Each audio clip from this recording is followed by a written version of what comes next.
용서라고 하는 것은 성경에서 다루고 있는 가장 중요한 주제 중에 하나입니다. 또 이 용서는 저와 여러분의 인생의 문제를 풀어가는 핵심적인 열쇠이기도 합니다. 우리는 용서받아야 되고 또 우리는 용서해야 되는 그런 사람들입니다. 용서받고 용서하는 일이 없이 인생은 풀리지 않습니다. 왜냐하면 열쇠를 꼭 잠가놓고 살아가기 때문입니다. 이것이 없이는 우리는 양심의 고통, 또 상처와 분노, 율법의 정죄, 마귀의 참소, 심판에 대한 두려움, 더 나아가서 인격 파탄, 정서적 불안정, 관계의 단절, 정말 이루 말할 수 없는 열거하기에 끝이 없는 그런 일들을 우리는 경험하게 되는 것입니다. 그래서 결국은 이런 문제들의 발목이 잡히게 되고 하나님이 주신 아름다운 인생 찾아서 누리지 못하고 불행하게 인생을 살다가 마치게 되는 것이죠. 여러분, 용서가 중요합니다. 저와 여러분은 용서받아야 되는 사람들이고 또 우리는 누군가를 용서해야 되는 그런 사람들입니다. 오늘 이 용서에 대한 말씀을 함께 나누면서 은혜를 받고자 합니다. 말씀을 나누는 가운데 성령께서 여러분 마음속에 직접 말씀하시기를 바랍니다. 그래서 내가 용서받아야 될 일들, 또 용서해야 될 사람들을 생각나게 하시고 또 우리 마음에서 그런 문제들이 풀려나가는 역사가 있기를 축원합니다. 먼저 용서라고 하는 것은 가해자가 있다고 하는 것을 전제합니다. 가해자. 용서는 용서해야 하는 일이 있었기 때문에 시작이 됩니다. 그런 사건이 있었습니다. 그리고 그 사건을 일으킨 사람이 있다는 것을 전제합니다. 그 사건을 일으킨 사람을 가리켜서 우리는 가해자다 이렇게 표현을 하죠. 그 사람이 의도적으로 그렇게 했든지 아니면은 의도 없이 그 일을 했든지 상관없이 우리가 누군가로부터 상처를 받고 또 아픔과 분노를 경험하게 됐다면 어쨌든 그 사람이 우리에게 가해자가 되는 것입니다. 의도 없이 했지만 특별히 우리가 상처를 받는 경우도 많이 있습니다. 특별히 가까운 곳에 있는 사람들, 대부분 이 가해자가 바로 그런 사람들입니다. 멀리 있는 사람이 우리에게 상처를 주거나 아픔을 주거나 또는 가해자가 되지는 않습니다. 서로 의지하며 살아야 되는 가까운 이웃들이 가해자가 됩니다. 서로 위로하고 기도해주고 일으켜 주어야 되는 성도들이 가해자가 되고 더 가까운 구역 식구들이 가해자가 됩니다. 목사와 성도가 가해자가 되고 스승과 제자가 가해자가 됩니다. 늘 말씀드리지만 지금 샹젤리제를 오가는 사람들이 우리에게 결단코 가해자가 되지 않습니다. 가까이 있는 사람, 늘 만나는 사람이 가해자가 되는 거죠. 피를 나눈 형제가 가해자가 됩니다. 불행하게도 한 몸이 된 부부가 가해자가 되고 생명을 나누어준 부모와 자식이 서로 가해자가 돼서 씻을 수 없는 상처를 가지고 살아갑니다. 많은 사람들이 주로 부모로부터 상처를 받고 있습니다. 얼마나 비극적이고 불행한 일인지 모릅니다. 어느 가정이든지 가보면 부모로부터 상처를 받아서 정신이 병들고 마음이 병들어 회복하지 못하는 경우가 있습니다. 부모님들은 그것을 사랑이라고 생각하고 했습니다.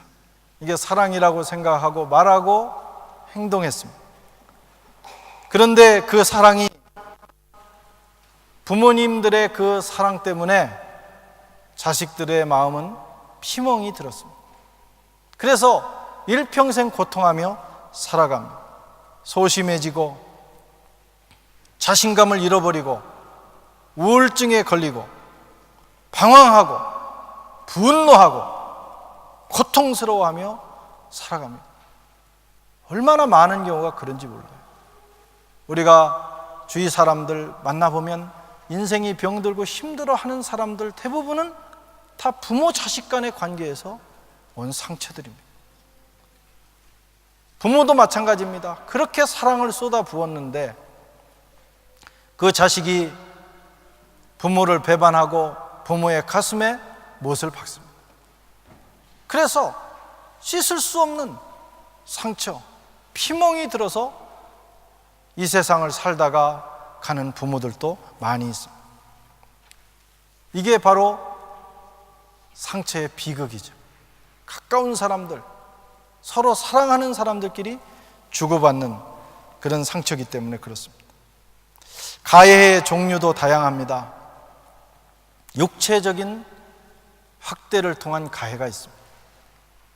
분명한 이유 없이 누군가에게 매를 맞거나 괴롭힘을 당합니다. 이게 상처가 돼요. 분노가 돼요. 정신적인 공격이 있습니다.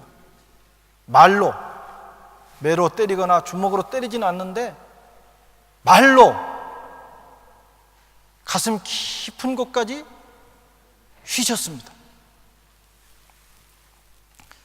무시하거나 저주하고, 또 요즘은 스토커가 있어요. 공연히 별 상관도 없는 일인데 집요하게 사람을 따라붙어서 공격합니다. 그걸 견디지 못하는 사람들은 결국은 병들고 우울증에 걸리고 자기의 생명을 끊기도 합니다. 존재의 부정, 가령 너는 태어나지 말았어야 될 존재인데, 그렇게 말을 하거나 말은 하지 않을지라도 우리 자녀나 우리 주위에 있는 사람들을 그런 마음으로 대할 때 이심전심, 그것이 전달되어 상처가 되는 것이죠. 정신적인 아픔, 관계의 어려움을 통한 가해도 있습니다. 집단 따돌림, 세상에 이것처럼 나쁜 게 없어요. 집단 따돌림, 그걸 우리말에서는 왕따라고 하고 일본말로는 이지메라고 합니다. 어떤 한 특정한 대상을 정해놓고 따돌리는 거예요. 수근거리고 함께 하지 않고 그 사람이 오면 쉬하고, 얼마나 큰 고통인지 모릅니다. 요즘 그게 일본에서, 미국에서, 그리고 한국에서 얼마나 큰 사회적인 문제로 존재하는지 모릅니다. 고통당하고 절망하고 분노하고 결국은 이 왕따를 당하면 자기의 그 생명을 끊는 경우가 많습니다.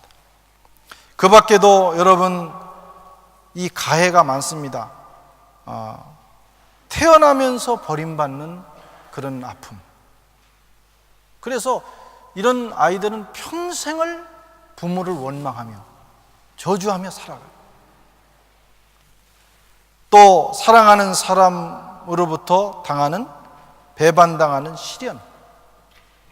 나중에 살고 보면 별거 아닌데 그 당시에는 정말 너무나 인생이 힘들다, 이런 말씀. 그런 아픔들이 있어요. 권력에 의해서 당하는 압제, 이것도 참 어려운 일입니다. 힘 있는 어떤 기관이나 사람에 의해서 경험해야 되는 그런 가해들이 있어요. 여러분, 이 모든 일들 뒤에는 분명히 가해자가 있어요. 그것을 인식하는 것이 중요합니다. 그냥 덮고 잊어버리고 가는 걸 가지고는 인생이 풀리지를 않아요. 가해한 일이 있고 가해자가 존재한다, 이것을 우리가 솔직하게 인정을 해야 돼요. 그것을 인식하고 그리스도인들은 그 다음에 용서하는 일을 시작을 해야 됩니다. 성경이 말씀하는 거예요. 원수와 같은 그 사람, 나에게 아픔과 상처를 준 그 사람, 나를 분노로 채우게 하고 밤잠을 이루지 못하게 한 그 사람이 누구에게나 있을 겁니다. 없는 사람은 없어요. 성경은 그 사람을 용서하라고 우리에게 말씀하십니다. 우리가 그것을 용서하지 않는 한 우리는 계속 그 아픔을 경험해야 되고 상처를 가지고 살아야 되고 분노해야 되고 고통 중에 인생을 허비해야 됩니다. 사실은 나를 위해서 용서하는 겁니다. 용서하고 내 마음에서 그걸 털어내고 날 때 비로소 우리가 복음 안에서 자유를 얻게 되고 또 상대도 자유를 얻게 되고 그리고 하나님이 주신 아름다운 인생을 찾아 풍성하게 살아가게 되는 것입니다. 여러분, 용서만이 그 모든 인생의 결박을 끊어내는 능력인 줄로 믿습니다. 복수한다고 되는 것도 아니에요. 내가 한 대로 똑같이 해준다고 내 눈이 하나 뽑혔으니 나도 눈을 하나 뽑아야 되겠다. 그게 동양의 사고입니다. 그래서 부모는 자식에게 복수를 명령합니다. 유언으로 남깁니다. 꼭 원수를 갚아달라.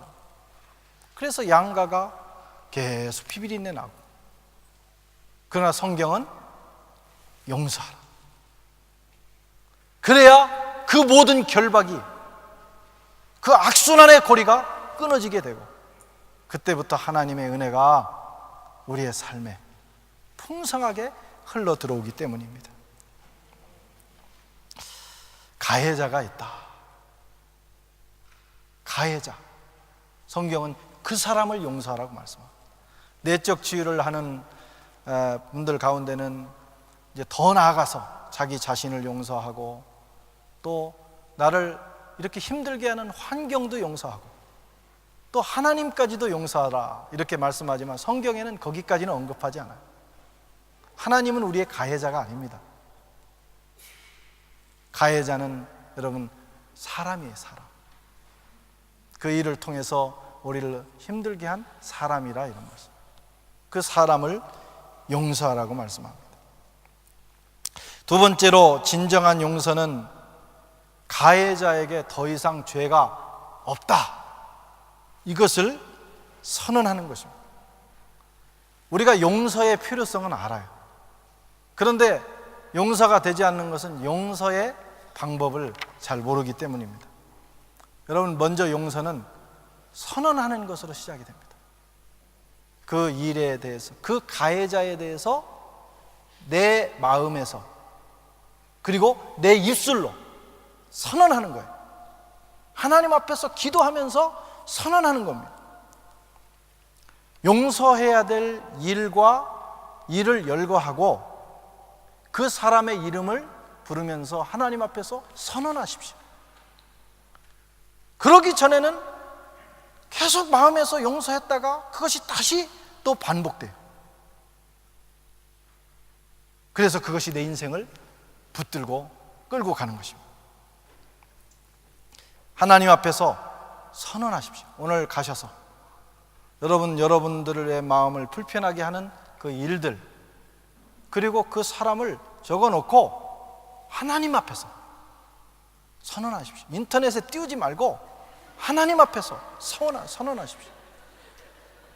그게 중요합니다. 그러면 하나님께서 들으십니다. 또 내 영혼이, 내 자신이 듣습니다. 그리고 마귀가 듣습니다. 하나님께서 그 용서를 접수하시는 거예요. 그 문제를 하나님께서 정리해 주시는 거예요. 마귀가 더 이상 참소하지 못하는 겁니다. 왜? 선언했기 때문에. 그리고 드디어 내 마음속에 그를 진정으로 용서할 수 있는 능력이 생기기 시작하는 거예요. 이게 대단히 중요합니다. 아직 감정 정리가 안 됐어도, 감정은요 믿을 수가 없어요. 오늘 정리됐다가 내일 또 일어날 수 있어요. 그거 정리될 때까지 기다리면 여러분 주님 오십니다. 주님 오십니다. 감정은 그대로 남아있을 수 있어요. 감정은 여전히 죽이고 싶을 만큼 감정은 복받칠 수 있어요. 그러나 하나님 앞에서 그 일들을 열거하고 그 이름을 부르며 선언하면 여러분 그때부터 내 감정은 정리되기 시작하는 거예요.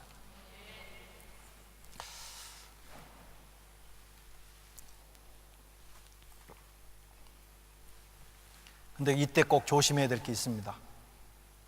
용서해야 될 사람을 그냥 이건 하나님 앞에서 하면 되는 거예요. 하나님 앞에서. 상대방이 특별히 용서를 구하면 그 앞에서 용서를 해주면 됩니다. 그것도 깔끔하게 하는 게 좋아요. 또 거기에 토를 달고 또 옛날 일을 또 끄집어내고 그러면 용서해달라고 했다가 더 열받는 거예요. 마음 더 상해서 가니까 깨끗하게 하고, 상대가 그런 얘기를 하지 않았는데 내가 당신을 용서하겠다고 만나자고 그래가지고 그러면 더 심각한 문제가 생깁니다.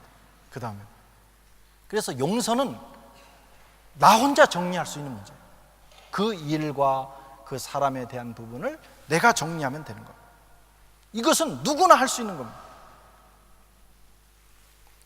그런 면을 조심하셔야 돼요. 화해와 용서는 차이가 있습니다.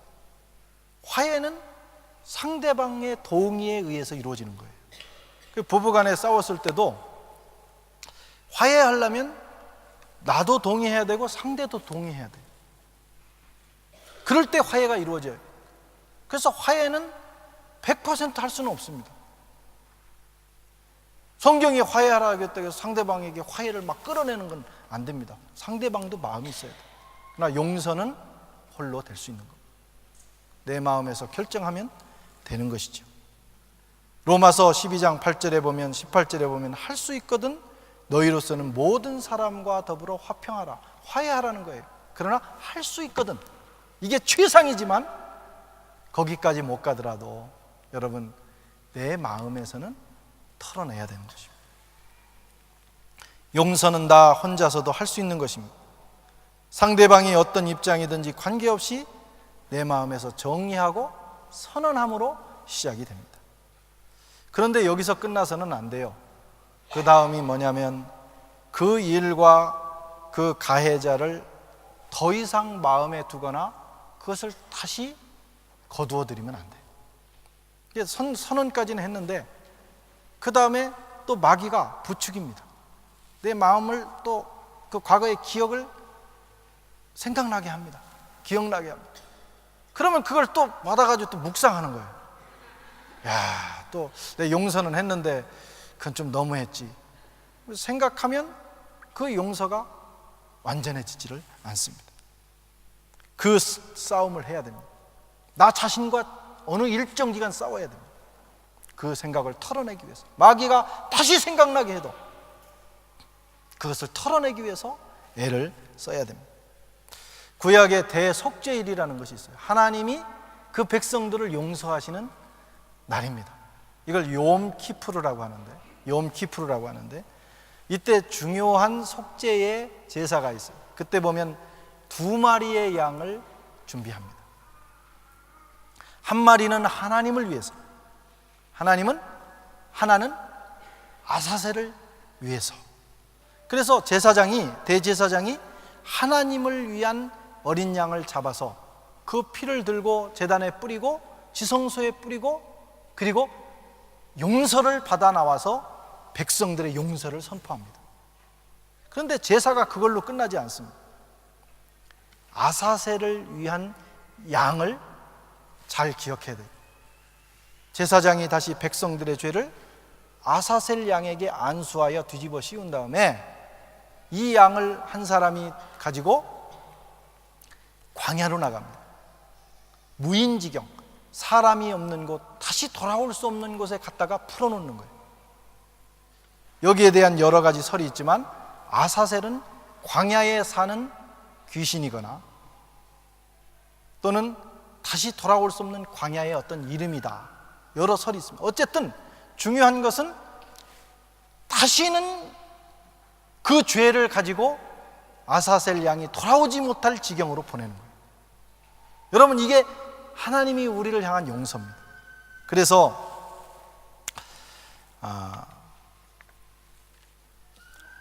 성경에서는 하나님께서 우리를 용서하실 때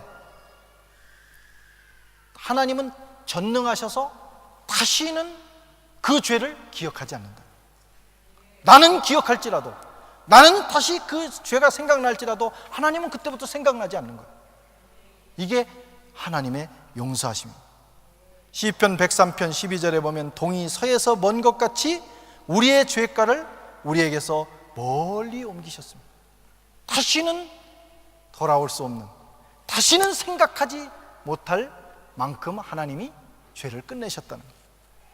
이사야서 43장 25절 함께 읽겠습니다. 시작. 나 곧 나를 위하여 내 허물을 도말하는 자니 내 죄를 기억하지 아니하리라. 여기 보세요. 하나님이 그 백성들의 죄를 용서하실 때 표현을 뭐라고 하셨냐면 도말하셨다. 이 말은 태워서 없애버렸다. 네? 그 다음에 벽에다가 넣고 발라서 감춰버렸다, 그런 뜻이에요. 다시는 보이지 않는 거예요. 여러분, 이게 완전한 용서예요. 하나님께서 우리를 그렇게 용서하셨습니다. 또 우리도 다른 사람을 그렇게 용서하라고 말씀합니다. 용서를 선언하시기 바랍니다. 감정이 정리되지 않아서도 선언하십시오, 하나님 앞에서. 그리고 다시는 마음에 두지 말아야 합니다. 그래야 용서가 완성되고 그때부터 자유가 오고 그때부터 축복의 능력이 우리 속에 넘쳐나게 되는 것입니다. 세 번째로 용서의 근거는 하나님의 용서에 있다. 성경이 이렇게 말씀합니다. 오늘 본문 에베소서 4장 32절 말씀을 함께 읽겠습니다. 시작. 서로 인자하게 하며 불쌍히 여기며 서로 용서하기를 하나님이 그리스도 안에서 너희를 용서하심과 같이 하라. 골로새서 3장 13절 시작. 누가 네게 혐의가 있거든 서로 용납하며 서로 피차 용서하되 주께서 너희를 용서하신 것 같이 너희도 그러하고. 우리가 어떻게 용서해야 되느냐, 그리고 우리의 용서의 근거가 뭐냐, 그것이 바로 하나님이 우리를 용서하셨기 때문입니다. 그리고 어떻게 용서해야 되느냐, 하나님이 그리스도 안에서 우리를 용서하신 것처럼. 이게 용서의 근거입니다. 그리스도 안에서, 골로새서와 에베소서에 동시에 말씀하는데 이 그리스도 안에서라고 하는 데는 두 가지 의미가 있어요. 하나는 우리의 죄가 얼마나 큰 것인가를 말씀하고 있습니다. 그리스도 안에서 하나님이 우리를 용서하시기 위해서 어떻게 하셨느냐, 그리스도를 죽이셨어요. 우리의 죄가 얼마나 큰지 우리의 죄를 짊어지신 그리스도께서 어린 양으로 갈보리에서 처참하게 돌아가셔야 될 만큼 여러분, 우리의 죄가 그렇게 컸다는 것입니다.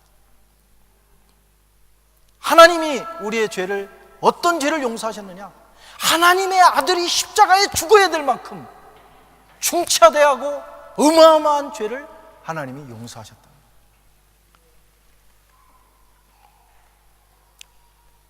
용서는 하나님의 아들의 희생을 통해서 이루어졌다. 그만큼 우리는 어마어마한 용서를 받은 사람이다. 이것이 우리가 이웃을, 나에게 상처를 준 사람들을 용서해야 될 근거가 된다는 것입니다. 또 그리스도 안에서라고 하는 것은 은혜, 용서가 은혜였다는 것을 가르쳐 줍니다. 아직 우리가 죄인 되었을 때, 하나님과 원수 되었을 때, 내가 아무 자격이 없을 때, 용서받아야 될 만한 어떤 조건도 갖추지 못했을 때, 여전히 하나님을 도전하고 여전히 하나님 앞에 악하게 살아갈 때 하나님은 그때 우리를 용서하셨다는 거예요. 로마서 5장 8절에 우리가 아직 죄인 되었을 때 그리스도께서 우리를 위하여 죽으심으로 하나님께서 우리에게 대한 자기의 사랑을 확증하셨느니라. 할렐루야. 하나님은 하나님의 아들이 십자가에 죽으셔야만 할 만큼 어마어마한 저와 여러분의 죄를 용서하셨습니다. 우리가 하나님 앞에 아무 자격이 없을 때, 여전히 하나님을 도전하고 하나님 모른다고 하며 우상 숭배할 때, 하나님을 저주하고 공격하고 조롱할 때, 하나님은 그때 우리를 용서하셨습니다. 하나님의 은혜입니다. 우리가 용서받은 것은 자격이 있어서가 아니고 하나님의 일방적인 은혜로 용서받은 거예요. 그게 용서의 근거예요. 그래서 우리가 누군가를 용서할 때 조건을 붙이면 안 돼요. 이러이러하면 용서하겠다. 그런데 이게 안 돼서 용서 못하겠다. 그러지 말라는 거예요. 그리스도 안에서 하나님께서 너희를 용서하신 것처럼 우리도 조건 없이 용서하라고 하나님께서 오늘 우리에게 명령하십니다. 쉽지 않은 일이지만 우리가 하나님의 말씀을 받아야 됩니다.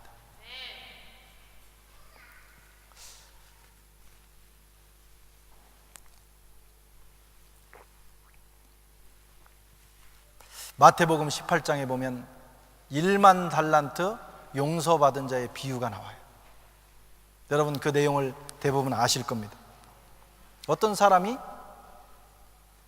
1만 달란트를 빚을 졌는데 이제는 꼼짝없이 잡혀 들어가 감옥 생활을 하고 죽게 되었는데 사정을 했어요, 주인이. 그랬더니 1만 달란트를 용서해 줬어요. 근데 이 사람이 용서받고 나가다가 자기한테 100데나리온 빚진 사람을 보고는 잡아가지고 감옥에 가두려고 했다.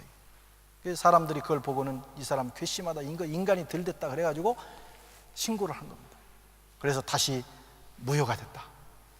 그래서 하나님이 우리를 용서하신 것은 1만 달란트 용서한 것과 같은데 우리가 다른 사람 용서하는 것은 100데나리온 정도인데 그것은 당연히 해야만 그리스도인이 되는 것이다 하는 그런 메시지를 담고 있어요. 제가 오늘 아침에 1만 달란트가 도대체 얼마나 되나 계산을 해봤어요. 하나님이 우리를 용서하신 그 가치가 1만 달란트로 주님이 표현하셨는데 얼마나 되나 했더니 정말 어마어마했습니다. 당시 노동자의 하루의 월급이, 하루의 임금이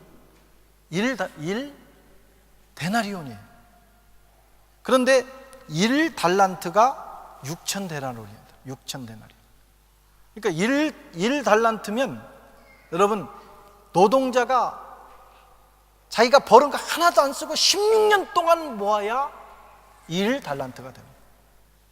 그래서 계산을 해봤더니 1만 달란트는 노동자 한 사람이 16만 년 동안, 16년이 아니고 16만 년 동안 벌어서 모아야 되는 돈이 1만 달란트. 그러니까 이 말씀은 도무지 갚을 길이 없는 돈이라는 거예요. 계산할 수 없는 돈이라는 거예요.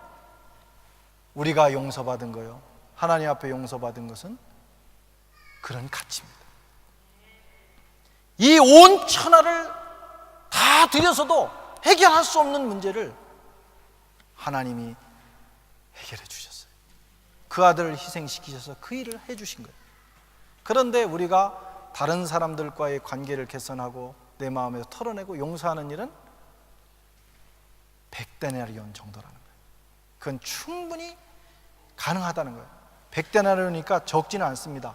100일간 일할 1년의 3분의 1의 그 액수입니다. 그러니까 적은 건 아니에요. 쉽지는 않다는 거예요. 어려운 일입니다. 그러나 하나님의 은혜에 비하면 이건 아무것도 아니다. 그래서 성경이 우리에게 권면하는 겁니다. 하나님이 그리스도 안에서 너희를 용서하신 것처럼. 100데나리온 어렵지만 너희가 용서하기 어려운 거 어려운 줄 알지만 하나님 생각해서, 은혜 받은 거 생각해서라도 그 정도는 해라. 주님 말씀하시는 거예요. 사랑하는 성도 여러분, 우리 오늘 본문 말씀을 다시 한번 읽어보겠습니다. 기도하는 마음으로 읽겠습니다. 시작. 서로 인자하게 하며 불쌍히 여기며 서로 용서하기를 하나님이 그리스도 안에서 너희를 용서하신 것과 같이 하라. 아멘. 저와 여러분의 마음을 아프게 하고 분노하게 하고 고통스럽게 만들었던 사람들이 있을 겁니다. 그런데 불행하게도 그 사람들이 가장 가까운 사람들이, 부모요, 형제요, 사랑하는 사람들이. 용서하실 수 있기를 바랍니다. 왜? 우리는 하나님으로부터 더 큰 용서를 받았기 때문에. 그 일을 다시는 마음에 두지 말아야 됩니다. 우리가 힘들지만, 백데나리온 힘들지만 애쓰고 이 문제를 놓고 기도하면 하나님께서 도와주시고 해결이 될 거예요. 그러면 우리 인생을 이끌고 갔던, 끌고 갔던, 노예처럼 끌고 갔던 그 문제가 이제는 떠나가게 되고, 우리는 하나님에서 앞에서 주시는, 하나님이 주시는 그 자유로 말미암아 새로운 인생을 살게 될 겁니다. 그리고 그때부터 성령의 기름 부으심과 그리고 인도하심이 넘치게 될 거예요. 기도 사역을 하다 보면 도무지 하나님의 역사가 안 일어날 때 보면 대부분은 용서의 문제예요. 누군가를 용서하지 않고 있을 때 하나님의 역사가 일어나지 않습니다. 그러나 우리가 마음에서 그걸 풀어낼 때 하나님은 저와 여러분에게 은혜를 물붓듯 부어주실 줄로 믿습니다. 기도하겠습니다. 하나님 아버지,